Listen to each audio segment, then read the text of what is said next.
Por aqui. Pneumo, eu já vi sarcoitose em pneumo, Sim, muito, na muito mais do que enfermaria. pneumo. O problema é que aqui É. eles mandam para a gente tratar. O pneumologista não gosta de tratar essas coisas. Eles acham que é tudo Ah, sim, reumatologia. Então, a gente que trata o pessoal de sarcoide aqui, né? Então, entendi. mas é isso. Então, aí, gente, sarcoide. Então, é uma doença que afeta qualquer órgão do corpo, né?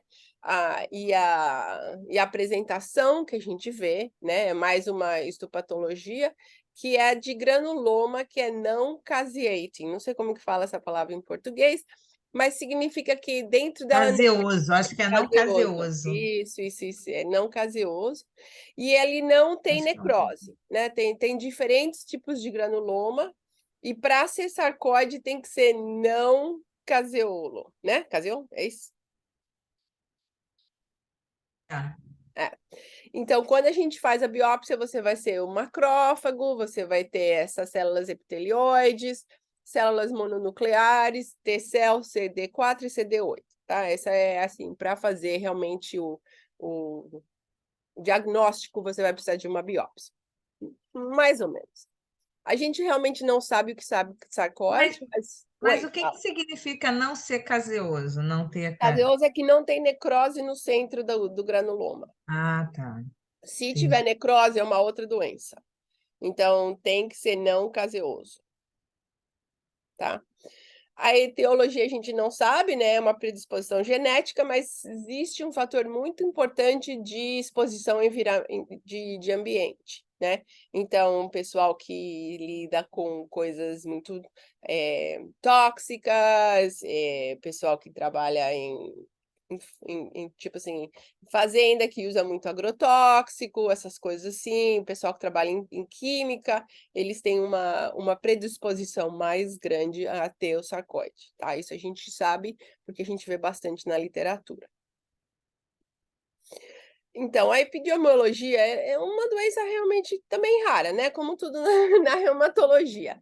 Então, é maior, a gente vê maior aqui em americanos de origem africana, né? De 17 a 35 por 100 mil.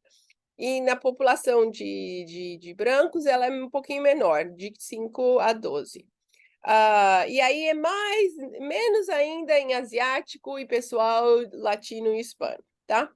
Mais mulheres do que homem, 2 para 1. Fala, Andréa.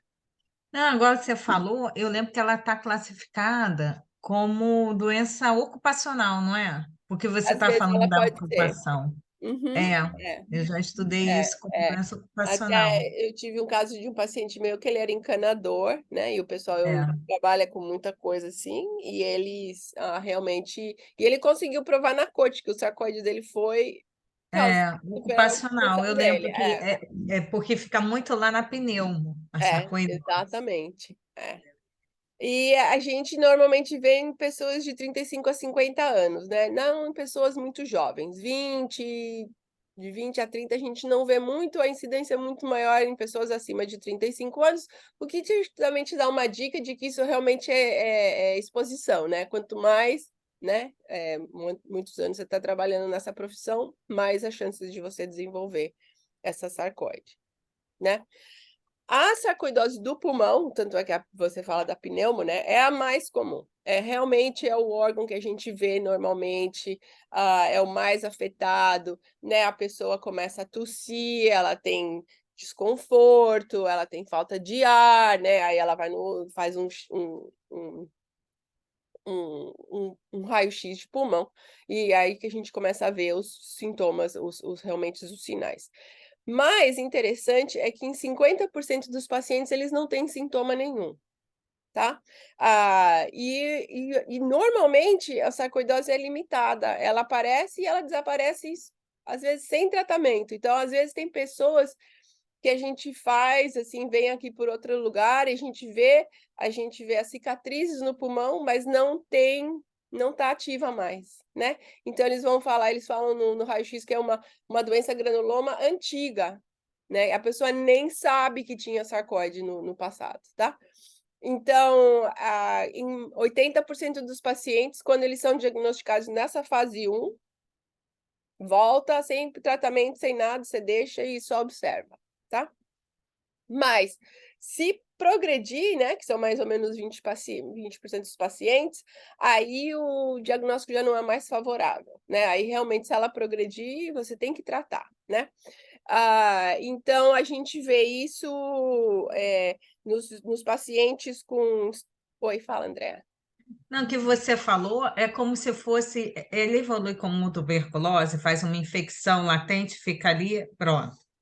É Isso, isso que você está exatamente. falando. É. Aí, às vezes que vai para a Você vai doença. é. Ah, E tem pacientes que eu já vi, né, que você tá procurando coisa, você faz o raio-x de pulmão e eles veem um granuloma e eles vão falar: "Ah, isso aqui é antigo, isso não é ativo, isso não é", e aí você faz o teste de tuberculose, é negativo, aí você já pensa que em algum momento ele teve sarcóide, mas aí o entendi. corpo tomou conta, o sistema imune foi lá e parou o que estava acontecendo, né.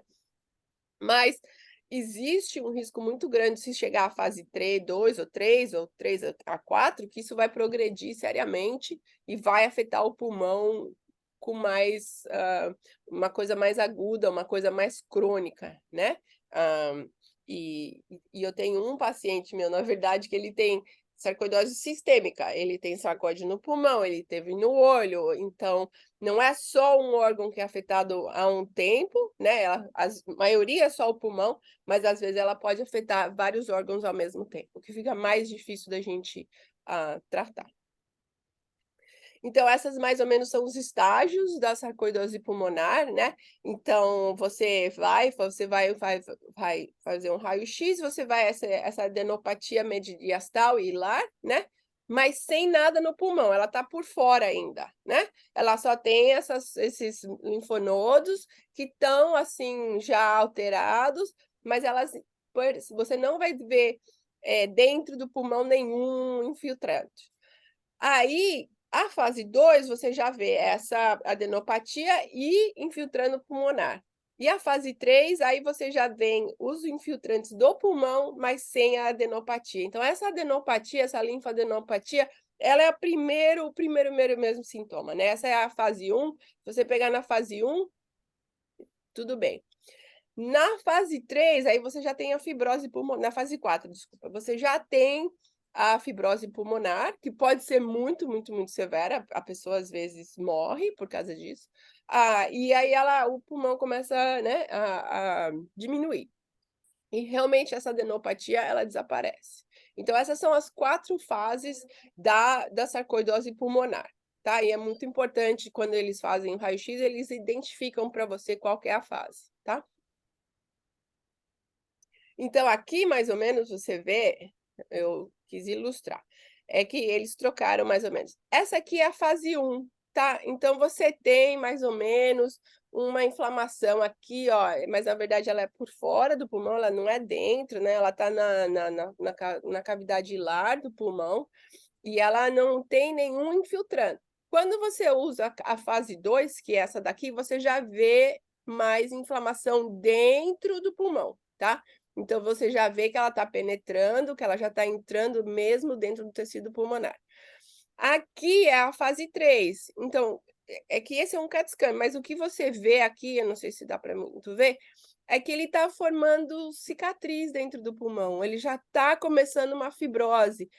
Se você olha num CAT scan normal, isso aqui vai estar preto, preto, preto, preto. Onde é gás, onde é ar, é preto.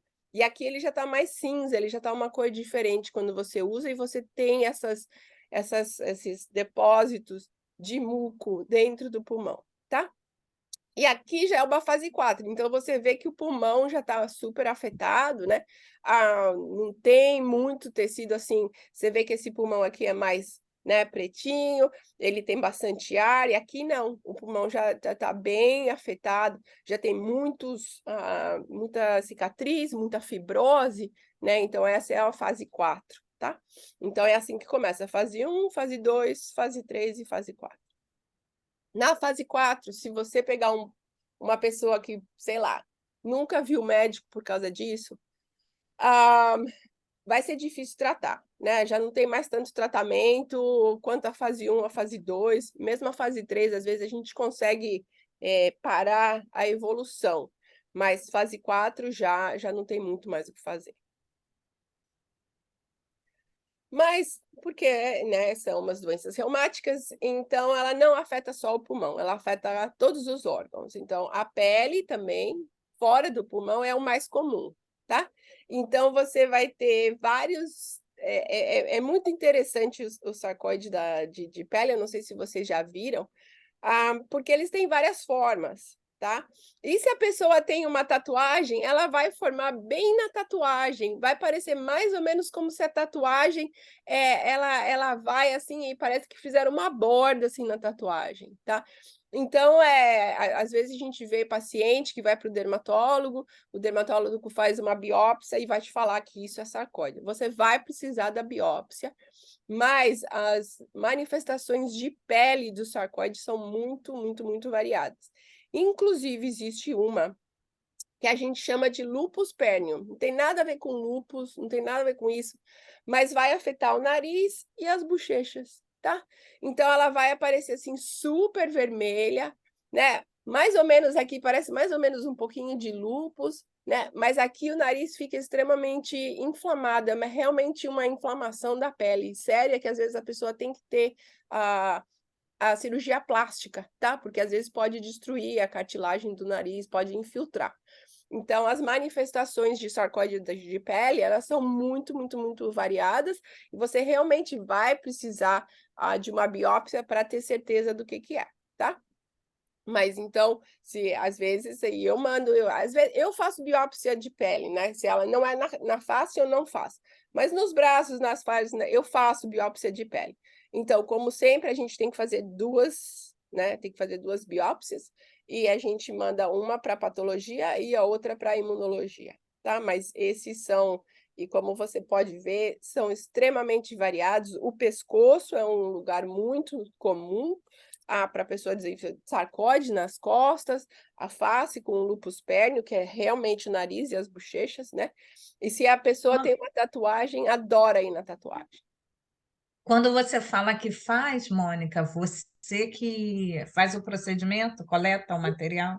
Sim, sim. Poxa, que bom. A gente chama de punch biopsy, né? A gente não realmente, Sim, eu não um corto, é o pente, punch né? biopsy que a gente faz e já mando. Que Que é bem bom, mais né? Porque fácil. aqui a gente às vezes tem dificuldade, porque aí tem que chamar dermatologia. É mesmo? Não, dermatologia dá graças a Deus quando eu faço as minhas biópsias, que eu já mando para ele. Eles não tem que fazer a biópsia. Mas assim, não faço na pele, na cara, eu não faço.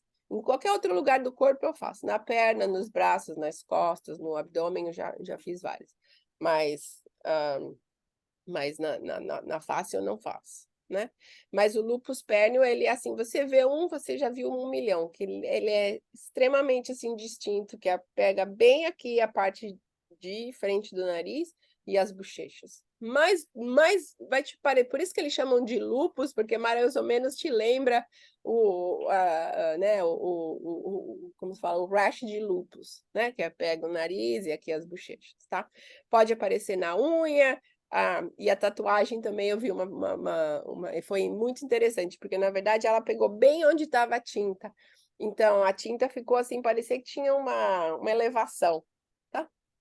Então aí você já olha e fala, acho que isso é sarcoidose. Outras, né, como eu falei, o skin pernio, pode ter úlceras, tem várias, várias, várias, várias. E uma que também é muito comum, eu não sei como é que vocês chamam aí, e às vezes é o primeiro sintoma, na verdade, de sarcoidose, que é o eritema nodoso. É assim que chama aí? Sim, eritema Então, nodoso. então, normalmente eles vão aparecer como uns nódulos, assim, duros, muito, muito, muito, dói muito, né? A pessoa fala, meu, não sei o que é isso. E eu já acabei de ver um paciente, umas 2 semanas atrás, ele veio com eritema nodoso nas pernas, e aí eu mandei fazer um raio-x do pulmão, e ele tinha a hilar e a adenopatia, aí a gente chama isso, como é a primeira apresentação, de Lofgren Syndrome, tá? É só para fazer a gente confuso, é sarcóide, é só que tem essas duas coisas juntas, por isso que eles inventaram o nome mais complicado, só para fazer a vida da gente mais difícil. Quando tem essa manifestação do eritema nodoso, não fica com um diferencial para hanseníase? Fica com diferencial para várias coisas, né? Ah, Aí vocês têm bastante hanseníase. Aqui a gente é. não vê. Aqui nunca vi um caso de hanseníase. Mas aqui Ah, é doença de Lyme, né? Que a gente pode ter, o eritema nodoso. Então, o eritema nodoso, a gente realmente, quando você vê o eritema nodoso, você tem que fazer um super monte de raio-x, de exame de sangue para diferenciar, né? Porque o eritema nodoso ele não é só do sarcoide, ela é da hanseníase, e aqui é do Lyme disease, tem várias doenças outras aqui também que a pessoa...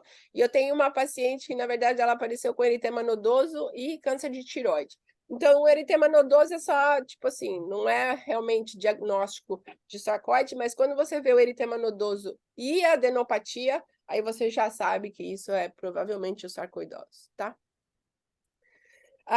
E você, às vezes, principalmente no Lofgren, eles começam, tipo assim, meses antes de ter o eritema nodoso, eles têm febre, parece que eles têm uma infecção, eles aparecem com dor nas articulações, né? E esse paciente que eu vi 2 semanas atrás, ele falou exatamente isso. Ele falou, 3 meses atrás eu comecei, meu joelho inchou, eu estava com febre, eles acharam que era alguma febre de streptococcus, eles me deram antibiótico e foi embora. E esse realmente, você tem o primeiro sintoma, isso desaparece, aí depois, 3 a 6 meses depois, o eritema nodoso e a adenopatia do pulmão aparece, tá?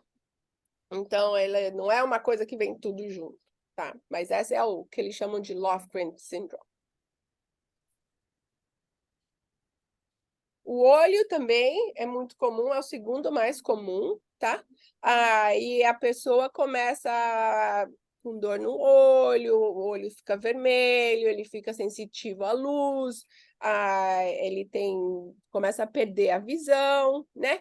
Então, aí você manda ele, às vezes pode até causar, como se fala, descolamento de retina, dependendo da inflamação. Eu tenho um paciente que realmente ele perdeu o olho completamente com sarcóide, eles não sabiam o que era, eles ficavam tratando só como se fosse uveíte, né? Porque foi a primeira apresentação dele, foi o olho. Ele não teve nenhuma apresentação, a primeira apresentação foi o olho. Então, se você não tratar isso, é um problema muito grave para a pessoa. Então, ele apresenta como uveíte, né? Ele também pode apresentar como irite, então as várias inflamações de várias diferentes partes do olho que podem ser afetadas pelo sarcóide, tá? Então, a prevalência é de 10 a 25%, realmente mais comum em pessoal de descendência africana, e também mais visto em mulheres.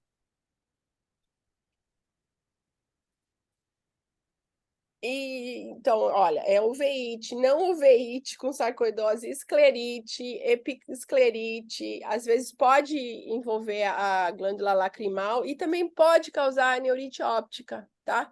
Então, como você pode ver, é uma coisa que você não pode falar, isso é sarcoidose, né? Principalmente no caso da neurite óptica, porque ela pode ser lúpus, pode ser simplesmente esclerose múltipla. Então, esse é o problema dos sarcoidoses, é porque tem vários diagnósticos que podem vir com essa doença. Então, é muito difícil, às vezes, você realmente diagnosticar se não tiver dentro do pulmão. Dentro do pulmão é fácil, tá?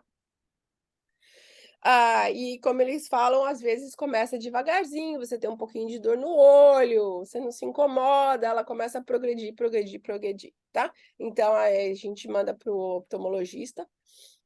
Não, lembra que eu falei que o diagnóstico precisa da biópsia? Não tem como fazer biópsia do olho. Não existe como fazer biópsia do olho. Então, aí a gente tem que pensar em outros jeitos para saber se isso é sarcóide ou não. Principalmente, às vezes, exame de sangue, procurar sarcóide em outros órgãos, tá? Tanto no pulmão quanto no coração, porque ninguém vai fazer biópsia no olho. Então, aí você tem que meio que adivinhar, tá? Se não tem nenhum outro diagnóstico, e a pessoa, o oculista vai te falar, olha, eu acho que isso é sarcóide, né? Dependendo de como aparece, né? Então, aí eles vão te falar, tá? Mas ninguém faz biópsia no olho, né? Às vezes, na glândula lacrimal, eu já vi fazer, Mas é uma biópsia muito difícil e é muito oculista, o oftalmologista não quer fazer, tá? As articulações também são afetadas em 5 a 15% dos pacientes, tá? Realmente vai aparecer como se fosse uma artrite reumatoide. As articulações vão estar inchadas, eles não vão conseguir andar, eles não conseguem mexer. Não é só dor na articulação, não. Ela vai estar realmente uma inflamação, tá? E às vezes, como eu falei, nesse meu paciente, ele começou, ele falou que ele estava com dor no joelho, o joelho estava inchado e depois progredia, tá? Mas ele gosta de junta mais maior, não é? Ele não gosta da mão, não. Ele gosta do joelho, ele gosta do tornozelo, tá? Ele gosta do ombro, ele não gosta de junta muito pequena. Mas é transiente, tá? Ela começa, ela vem, aí você dá anti-inflamatório e ela vai embora, ela desaparece, tá? Então não E é é uma... bilateral também ou pode Normalmente ser é mono? unilateral, normalmente. Único. Tá? Mas ela pode ser vista em bilateral. Então, ela é uma coisa assim que... Mas ela não fica, não é que nem a artrite reumatoide que ela vem, ela fica. Não, ela vem, ela vai e depois ela desaparece.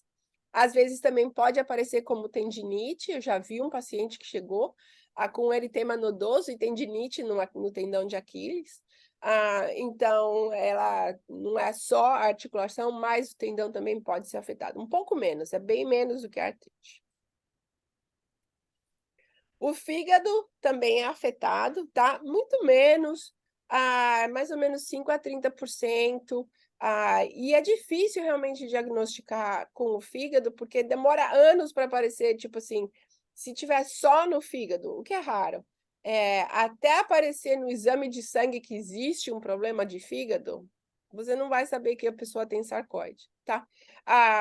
E eles sabem que normalmente quem tem sarcoidose provavelmente tem sarcoide no fígado, mas não é tão diagnosticado porque a gente não vê realmente aparecer uma elevação de enzimas hepáticas normalmente. Não é uma coisa que você vê no paciente de sarcoide até que o fígado já está quase destruído, tá?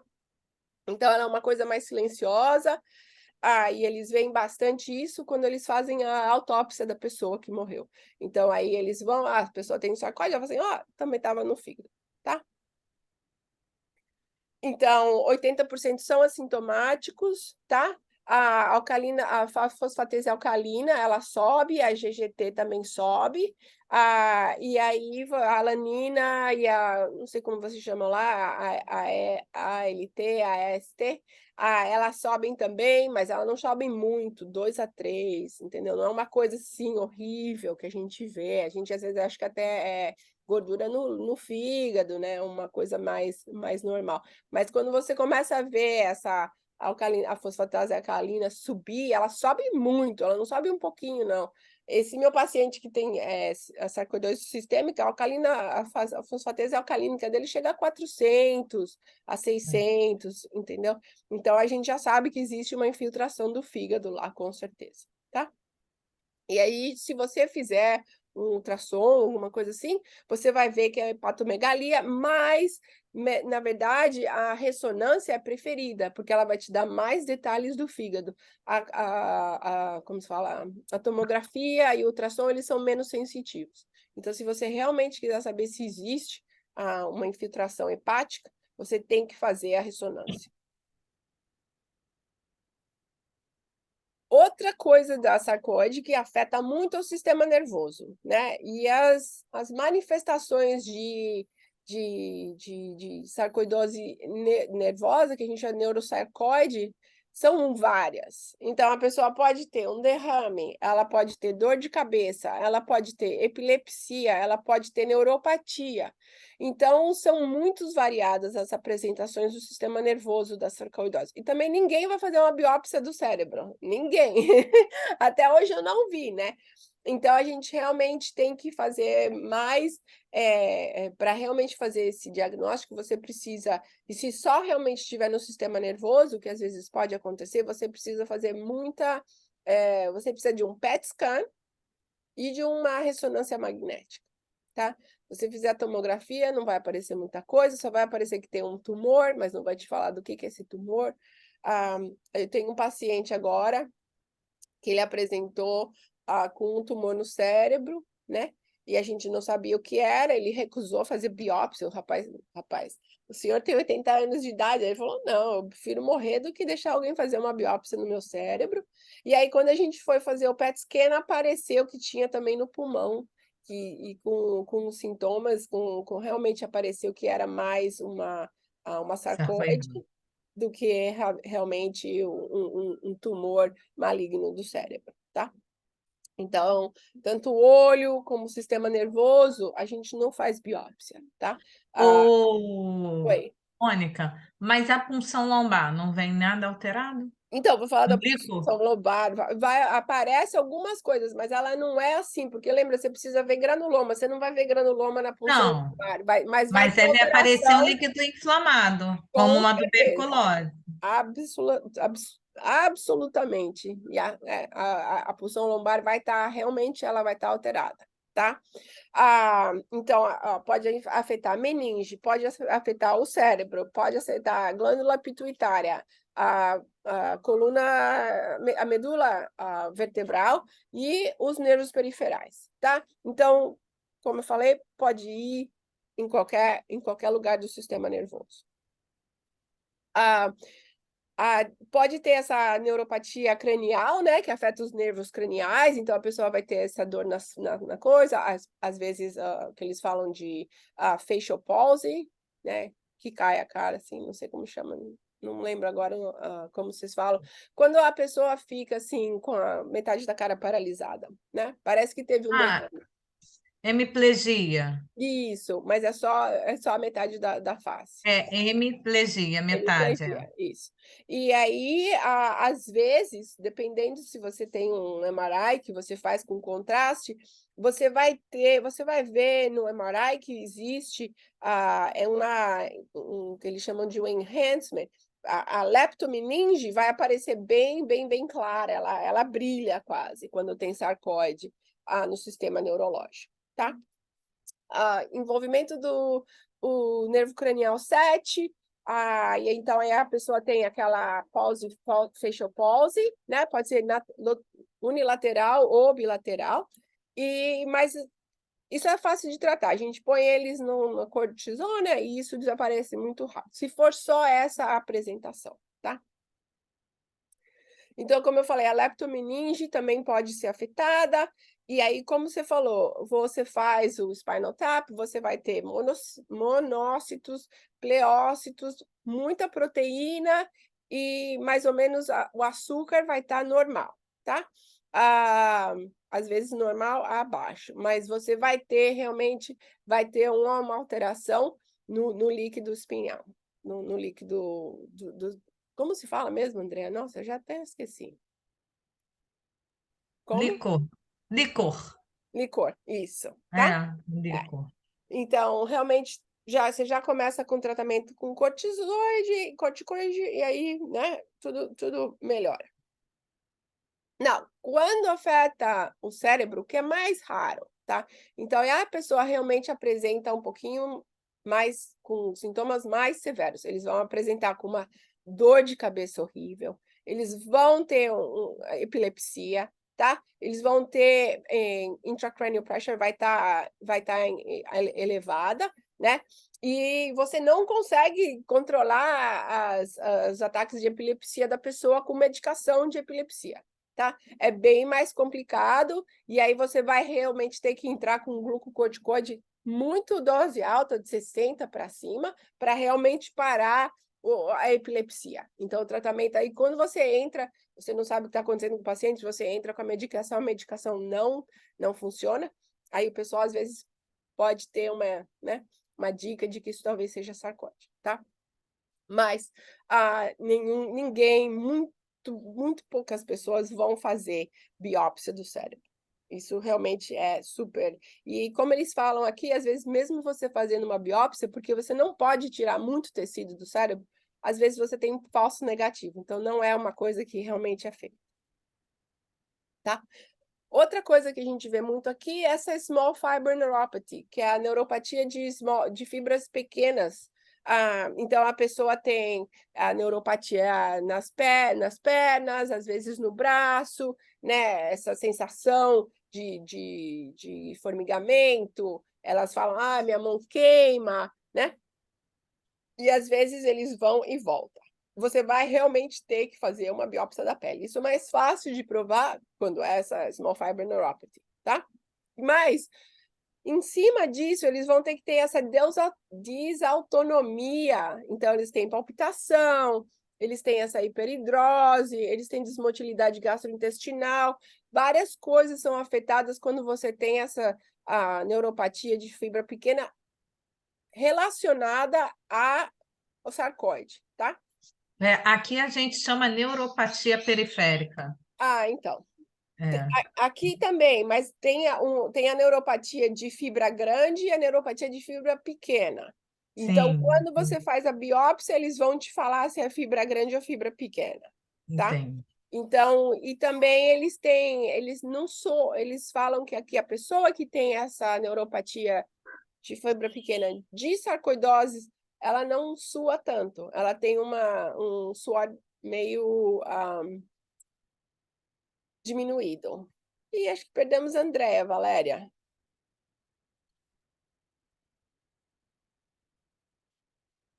Coceira pela questão ocupacional, É, eles entendeu? realmente Porque não sabem. provavelmente as pessoas de origem africana podem estar trabalhando mais labradores, serem.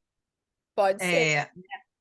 Eu fiquei com essa dúvida se tinha questão genética ou se era ocupacional. Eles realmente não. Todos os que eu li para fazer a apresentação, eles falam que eles não sabem, mas eles sabem que existe esse componente que é mais forte de exposição, mas existe uma predisposição genética.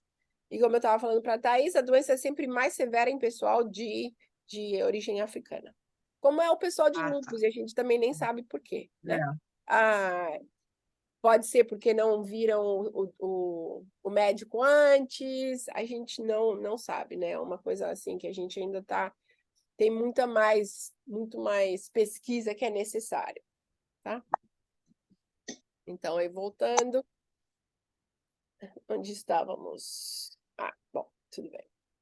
Então, aí acho que a gente terminou já, falamos do sistema nervoso, da neuropatia de fibra pequena, e aí o rim, tá? Mas é muito mais, como se fala? É assim, não é muito severo, não é que nem um nefrite de lúpus, tá? Que vai destruir o rim, não é. É uma nefrite intersticial, tá?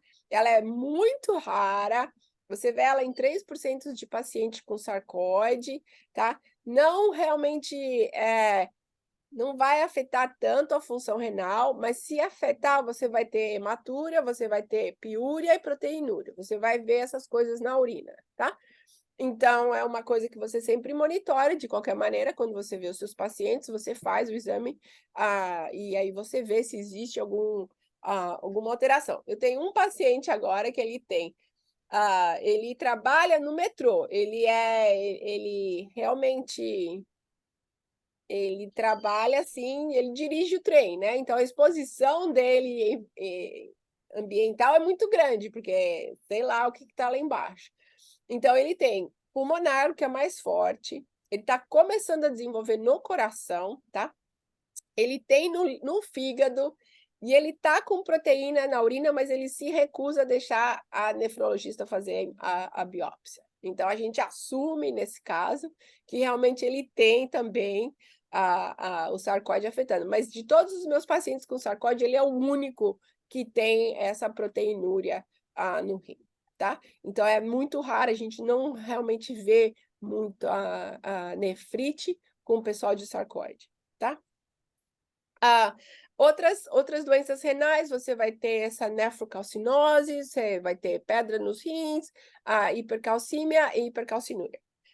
Eu vou falar um pouquinho depois sobre os laboratórios, né? E o cálcio e a vitamina D, você vai ver que às vezes a gente faz o diagnóstico de sarcoide baseado na vitamina D e no cálcio, tá? Se a gente não pode fazer biópsia, se a gente não pode, os laboratórios não a vitamina D e o cálcio meio que te dão uma dica que existe sarcoide, tá? Então, mas você tem que saber se, de repente, ele tem pedra no rim por alguma outra razão, tá? Mas é raro, é muito raro chegar no rim. O coração é um dos órgãos mais importantes que é afetado por sarcoide. E se não for diagnosticado, a pessoa vai... A mortalidade é muito alta, tá? Porque ela realmente entra numa arritmia, ela entra a cardiomiopatia muito severa, é muito rápido, tá? Ela afeta o miocárdio severamente, né? Então, realmente, você faz o PET scan e você vê o enhancement dessas granulomas no miocárdio, tá? Não é nem no pericárdio, é no miocárdio mesmo. Então, normalmente a pessoa acaba com marca-passo, ela fica com defibrilador, porque ela realmente afeta os nodos do coração. Então, a arritmia é um dos primeiros sintomas que a pessoa tem de sarcoide cardíaco, tá? Ela vai falar de palpitação, mas às vezes a pessoa realmente morre, e a gente nem sabe o que aconteceu, tá? Então, você só sabe que foi sarcoide quando você faz a autópsia dessas pessoas. Então, e realmente, o tratamento da sarcoide cardíaca é um pouquinho mais complicado, porque não tem muita medicação que realmente ajuda. Então, mais ou menos, eles ficam dentro realmente do cardiologia. O cardiologia é o que vai ter que... E alguns pacientes acabam tendo o transplante de cardíaco, tá? Porque no final... Mas peraí, Mônica, Foi, só para tirar uma dúvida. tá? No cérebro, né? Você entrou corticoide, consegue reverter. Uhum. Corticoide aqui no pulmão, ele não reverte? No Ele pulmão fica com ele as sequelas? reverte. Ele reverte no pulmão. No coração depende de que horas ele chega até fazer o diagnóstico. Porque o que vai acontecer, esse paciente vai acontecer, tá com uma arritmia. Aí eles entram com medicação de arritmia. Aí eles vão falar, bom, agora ele está com uma cardiomiopatia. Então eles estão achando que é só o coração. O sarcoide não é um diagnóstico que vem logo de cabeça quando você vê esse pessoal. E você realmente tem que fazer uma ressonância do coração especial, com contraste especial, para ver se realmente isso é uma sarcoidose, tá? A não ser que ele tenha sarcoidose em algum outro órgão que você Ó, diagnosticou, mas às vezes é só o coração. E eu tenho um paciente que exatamente é só o coração. E quando ele chegou para realmente que eles descobriram que era um sarcoide, ele já estava com marca-passo, ele já estava com aí defibrilador, já ele já ele estava começa. pronto para fazer um transplante de coração, tá? Aí um cardiologista, porque o cara, tipo assim, ele era atleta, ele corria, ninguém sabia de onde estava vendo isso. Aí um cardiologista falou assim, vamos fazer essa ressonância especial, e realmente ela apareceu na ressonância, tá? Mas aí é muito tarde para você fazer o tratamento. O que você consegue fazer, na verdade, você não reverte. O dano está feito. O que você consegue fazer é parar, né, A a lesão. progressão, tá? Então, às vezes, o pessoal morre antes de saber que tinha sarcoidose, tá? Entendi. Então, esse é o problema da sarcoidose cardíaca, tá?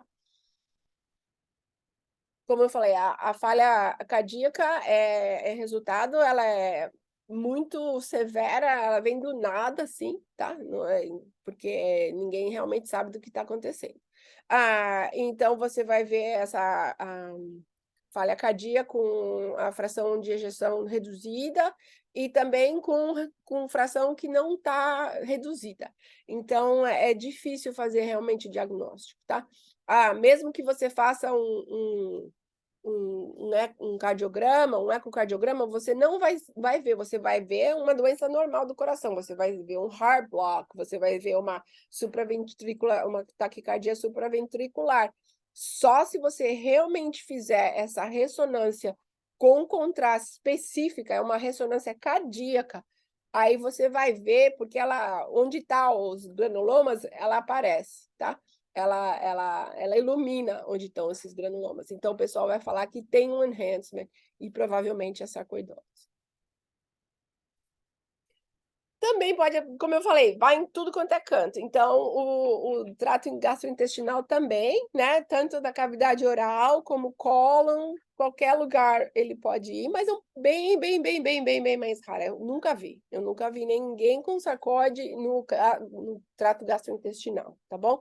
Mas eles vão ter mucosite, eles vão ter úlceras, obstruções, estruturas, vai mais ou menos aparecer como um caso de Crohn's disease, ou de colite ulcerativa, tá? Aí, quando eles fizerem a biópsia, eles vão ver que realmente é essa sarcoidose, tá? Mas super... eles podem ter náusea, vômito, diarreia, perder peso, tá? Mas é super rara e o paciente, às vezes, é assintomático, nem sabe que tá lá. Como eu falei, diagnóstico. Se você tiver como fazer uma biópsia, já fecha o diagnóstico, tá? Então, não tem muito que você brincar com isso. Você vai ter esses não lembro a palavra, Andréa. Gaseoso. Caseoso, né? É, Que significa que não tem necrose dentro, não é um sim. granuloma que existe necrose, tá? O problema é que tem várias outras doenças que também te dão isso, né? Tuberculose é número 1. Então, se você vê um paciente com granuloma, principalmente no pulmão, aí você vai fazer uma biópsia, você tem que saber se isso é tuberculose. Eu vi recentemente uma paciente, ela desenvolveu linfadenopatia, né? Aí fizeram a biópsia e viram que era esse não caseating granuloma. Aí eles falaram, esse é sarcóide, mandaram para mim. Pus ela no glucocorticoide, não, pouquinho, 20 miligramas, nem pus muito, porque ele só tinha um linfonodo, a gente fez uma tomografia, tudo, não apareceu nada no pulmão. Tá bom, não é sarcóide, eu falei, estranho. Aí, como isso não melhorava, e estava sempre saindo pus, eu pus ela, eu falei, será que isso é tuberculose? E pus ela no Rifampin. Em 3 dias, o negócio começou a melhorar. E aí a gente fez o teste da tuberculose e realmente ela era positiva para tuberculose. Então, é uma coisa que você não... Às vezes, a biópsia não é uma coisa definitiva para você, tá? Então, você tem que realmente... No Brasil, a gente tem uma incidência maior de tuberculose, deve ter muito mais tuberculose. Por isso que a gente vê, porque a gente vê muito tuberculose. Em tudo que é lugar. Imagino. Aí não, aqui não, nem tanto, né? E a gente fala, você viaja, né? Para onde você foi que você pegou essa tuberculose? É, Tinha. E, na verdade, quando a gente mandou fazer um PET scan do corpo inteiro para saber, porque só estava nos linfonodos da axila, realmente, não tinha nada no pulmão. E a gente viu também, ela tinha a infiltração intestinal. Então, é raro, tá? Era muito pequena, apresentou como paniculite mesentérica, né? Aí eu mandei de volta para o gastroenterólogo, eu falei assim, provavelmente é a tuberculose, né? E agora ela acabou de terminar o tratamento dela, não sabe onde ela pegou a tuberculose, ela não tem ideia. Pode ser que tivesse sido uma tuberculose latente, e aí desenvolveu como ativa, mas ela não faz ideia, ela fala assim, eu não visito ninguém, eu não saí do país, ela não sabe de onde veio, né? Então, o diagnóstico não é 100% só baseado na biópsia, então você tem que ver como se fala, o quadro clínico, né?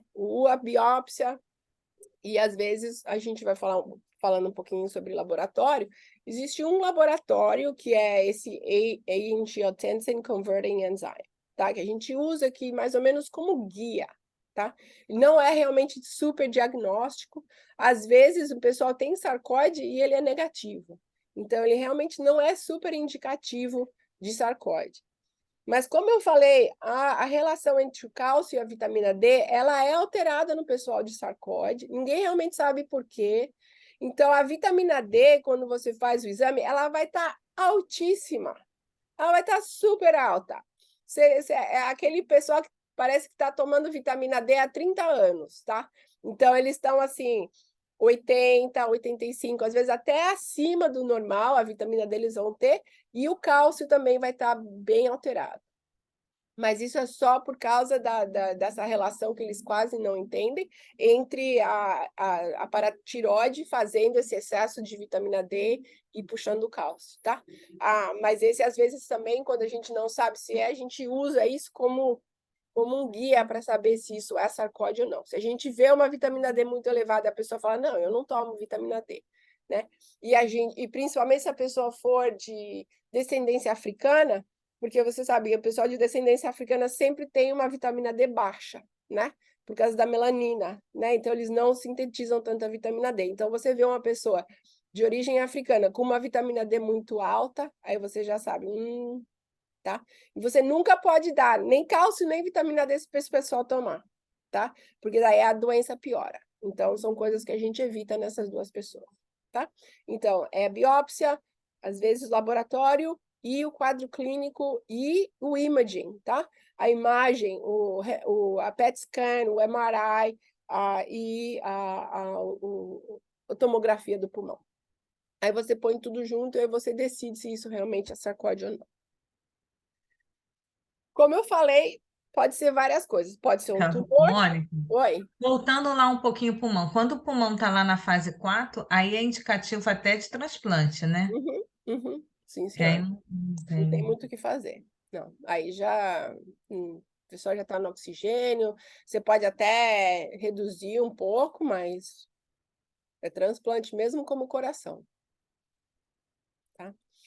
Então, pode ser um tumor, né? Principalmente no caso do cérebro, eles vão aparecer como tumor, tuberculose, outras infecções de micobactéria. Às vezes até o pessoal pensa que é sífilis, principalmente quando é no cérebro, né? A infecção de treponema. Aqui o Lyme disease, porque ele vai te dar o eritema nodoso, né? Do seu caso, a hanseníase, pode ser a mesma coisa. A mielodose, que é uma outra doença rara, a IgG4, linfoma. Então, eles realmente o diferencial é muito grande, né? Então, realmente você tem que pôr todo o quadro junto para realmente fazer o diagnóstico correto. Como eu falei, a histopatologia é importante para a gente, né? Eles vão ter específicos que eles veem, mas aí você realmente tem que pedir a imunologia, só a patologia não vai te dar, mas você vai ter esses células gigantes, não necróticos, né? E essa mais ou menos te falam. E normalmente esses granulomas têm bastante linfócitos em volta, tá? Mantendo o granuloma, tá? Então você tem que saber realmente se é ou se não é. Tá? Só a histopatologia eles vão te falar sugestivo de sarcóide, mas aí você tem que excluir tudo que não é. Tratamento, tá? Então, se é a sarcoidose pulmonar, fase 1, você meio que não faz nada. Você espera, você dá anti-inflamatório, às vezes um pouquinho de glucocorticoide só por causa do eritema nodoso, né? No caso do meu paciente que chegou lá com o eritema nodoso e a adenopatia hilária, eu pus ele em 20 miligramas só para te dar um conforto. Ele não tinha nenhum sintoma pulmonar, tá? Ele falou, por que eu preciso do raio-x do pulmão? Eu falei, é só para mim ver o que está acontecendo. E aí, como eu falei, a maioria na fase 1 não precisa de tratamento. Chegar na fase 2 para cima, aí você já entra com glucocorticoide, né? 20 a 40 por pelo menos 3 meses, sem parar, tá? Você não brinca, é mais ou menos como lúpus, você não brinca, você 30 a 40 e espera ver o que acontece. Aí você vai baixando, mas é mais ou menos 6 meses de glucocorticoides a 1 ano, dependendo, tá? Porque você realmente chegou na fase 2, você precisa parar, né? Aí, às vezes, a gente tenta o metotrexate, não trabalha muito, mas você tenta pôr o metotrexate mais para baixar a dose do glucocorticoide, tá? E aí, se nada acontecer, biológico, né? Então, o infliximab é o número 1, né? E se você volta, o infliximab, ele é um TNF, né? Um Tumor Necrosis Factor. E o que ele faz realmente, ele quebra, se você lembra, porque quando o TNF veio no mercado, a preocupação número 1 era a tuberculose, porque um dos efeitos deles é quebrar granuloma, tá? Então, por isso que eles são mais usados no tratamento de todos os sarcóides, tá? Então, o infliximab, o adalimumab, existe alguns estudos de rituximab, mas a gente não usa muito, não. A não ser que tudo falha e a gente põe um pouquinho de rituximab, mas normalmente é o infliximab que a gente põe o pessoal, tá? Extrapulmonar, se foi a pele, né? O eritema nodoso, você pode pôr como anti-inflamatório, você pode pôr como glucocorticoide. Às vezes, o dermatologista ele faz injeção, né, de esteroide na lesão para acabar, né? Ou só realmente topical, você põe só o esteroide topical. E aí, se nada funciona, aí você entra com a cloroquina, né? Ou metotrexate ou infliximab, tá? Se for muito severa, se tiver muitas lesões.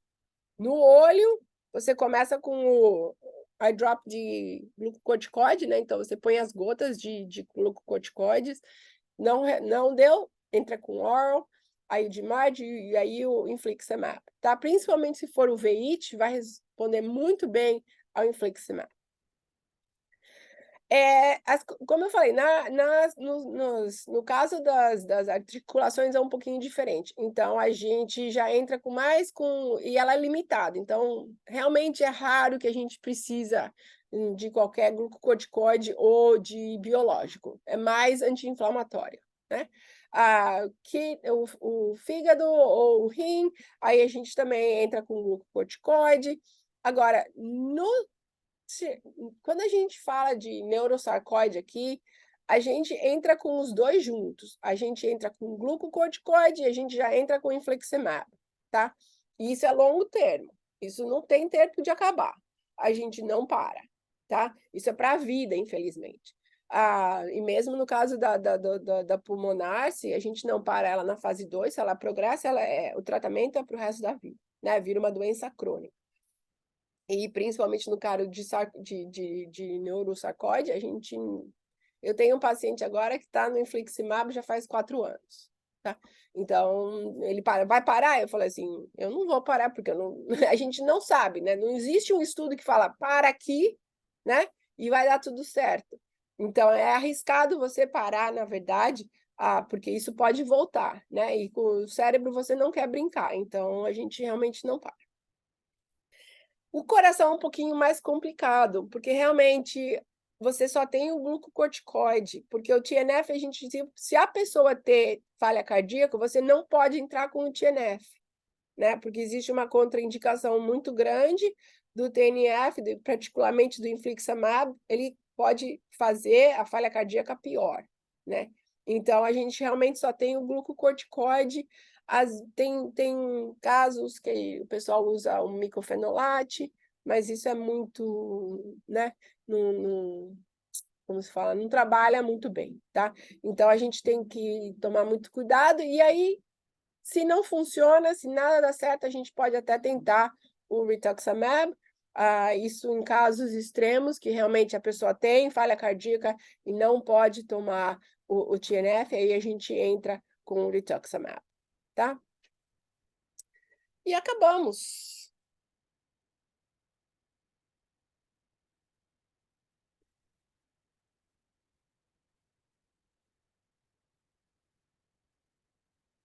Perguntas? Muito bom. Eu fui perguntando, não sei se as meninas têm alguma dúvida, né? Mas eu fui perguntando logo na aula. Achei muito bom, muito interessante, né? Serve para a gente ampliar aí diagnóstico, né? Pensar em diferencial. Sim, sim, Muito sim. bom, interessantíssimo. Oi. Eu estava aqui falando com as meninas que eu tinha, não sei porquê, assim, eu tive uma leve impressão que sarcodose tinha alguma relação com HIV. Não. Não sei. Ou eu estou me confundindo, eu devo estar confundindo Não, tudo. não. Que eu Você deve estar saiba, achando sarcoma. sarcoma Sarcoma, sim. é, é, Sarcoma sim. Mas o sarcoide, na verdade, não que eu saiba, não que eu já tenha lido alguma é. coisa a Não, é respeito, sarcoma. o sarcoma. Agora eu fico pensando assim também, como é uma doença tão rara, que assim, às vezes a gente não tem o diagnóstico, pode passar alguns pacientes por nós e ninguém pensou, né, nesse Pois diagnóstico. Por isso que é tão não é uma importante coisa. a aula, que aí É, você amplia mais essas possibilidades, né? com Porque certeza. tem várias manifestações pela raridade, né? Então, às vezes, pode passar e aquele paciente que fica sem o diagnóstico exato, né? Ou então, às vezes, até entra com corticóide para tratar alguma coisa, às vezes tratou sarcoidose e nem sabia que era. Resolveu. Exatamente. Então, e realmente a pessoa, como eu falei, a maioria das pessoas, 50% do pessoal com sarcóide é assintomático, eles nem sabem que eles estão com sarcoidose, né? Então, é uma coisa que se ela não progressa, ou se o médico não está procurando, você não vai achar. Agora, a imunossupressão pode aumentar essa sarcoidose? Por exemplo, como a tuberculose. Você tem lá infecção latente, fica Uhum, lá, ok. Aí você imunossuprime o paciente, aí a tuberculose aumenta. uhum. Pode acontecer isso? Ele tem a sarcoidose e aí, em algum momento, fez um tratamento, imunossuprimiu o paciente, Não que eu alguma tenha coisa, aí visto. ela progride? Não que eu tenha visto, porque realmente você pensa que é o seu sistema imunológico que está causando esses granulomas, né? São os macrófagos que estão sem ter o que fazer, não estão muito ocupados, e vão lá e faz um granuloma, né? Ninguém Sim, sabe, não tem um vírus, um fungo, uma coisa externa que ninguém vai nunca achou. proliferar. Exato, Entendi. né? Por isso que eles falam que a exposição environmental. A gente não sabe o que o macrófago está fazendo granuloma, por quê, né? A gente não acha uma razão, mas se você pensar, então, a imunossupressão, na maioria das vezes, ela funciona para liberar o granuloma, né? E para diminuir a doença. Mas, maioria de casos, assim, o micofenolate não trabalha, a azotiaprina não trabalha, metotrexate, às vezes, dose alta mesmo, você tem que chegar nos 25 miligramas por semana, às vezes eles puxam até um pouquinho mais, e não é nem para tratar mesmo, é para tirar um pouco o glucocorticoide, porque é uma doença que até hoje, se você não puder, por algum caso, usar o infliximab, você não tem nenhuma outra coisa que É, trata, né? Principalmente no é, caso de pulmão. é bem esclarecedor quando você fala assim, que é o sistema imunológico está tratando, porque é diferente quando você faz raciocínio para tuberculose, tem a bactéria. Aí Exato. você imunossuprimiu, a bactéria cresceu. Uhum. Mas ali não tem, só o sistema É o imunológico. sistema imunológico que está fazendo coisa que não deve fazer, como sempre. Entendi. Então, então a imunossupressão, dependendo, né, como você vê, é muito específico para o macrófago, né? Você tem que estar trabalhando no nível do macrófago.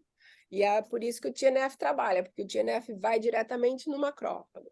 Então, Hum. a gente sabe nenhuma outra, como eu falei, o rituximab só, se tudo falhar, você pode até tentar, mas não tem nenhuma prova que realmente trabalhe. Muito bom, excelente, Mônica. Muito bom. Muito bom. Muito obrigada mais uma vez. Valeu, excelente a aula. Amplia muito o nosso pensamento aí para os nossos pacientes.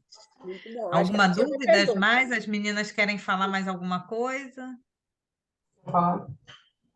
André, a gente teve uma paciente aqui na enfermaria com sarcoidose, lembra? A Valéria não tá lembrando, não sei se você lembra. Lembrando. Bem magrinha, alta, ficou no leito 1, que até o olho dela parecia um olho de vidro, de tanto cristais de cálcio, sei lá. Não sei se é essa palavra, Não Mônica. estou lembrada, Essa Júlia, mas bom deposição de lembrar. cálcio nos olhos, ela quase não enxergava mais, a pele também. Ela já chegou assim, bem avançada. Ah, interessante. Talvez se a gente lembrar o nome, a gente pode buscar aí É de até o urgência. prontuário.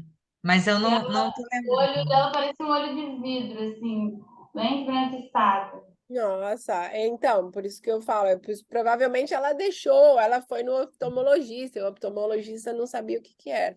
Aí É, a doença realmente.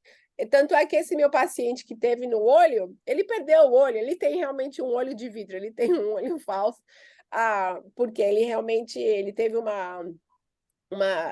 descolamento da retina muito forte, e o olho, o cara falou, olha, não tem jeito, a gente não pode salvar mais seu olho, vamos tirar o olho, ele tem um olho de vidro, né?